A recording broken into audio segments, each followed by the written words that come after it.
I'm speaking, of course, to your families.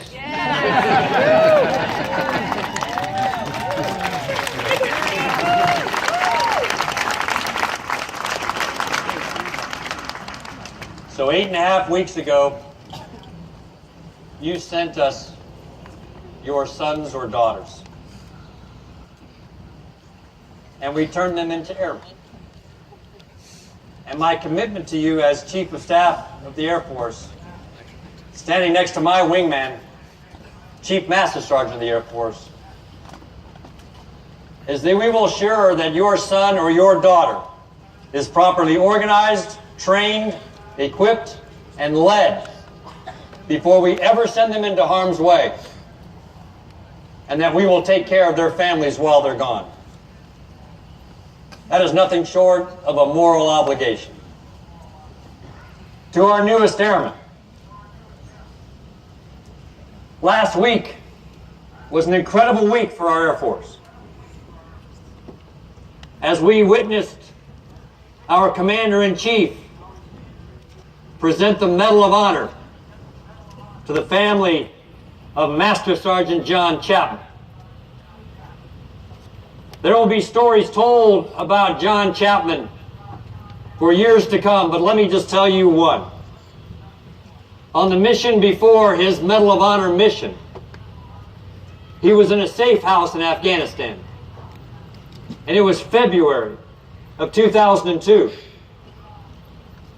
There wasn't much heat in the house, and the forces were marshaling the family out of the house, and John Chapman said, nope, they stay here. They stay here where there's heat.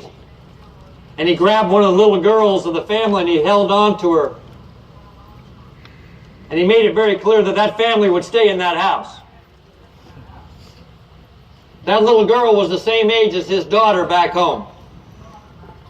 And there's a picture that hangs in my office that looks over the Chief of Staff of the Air Force, where then Technical Sergeant John Chapman showed the humanity that's in our warriors.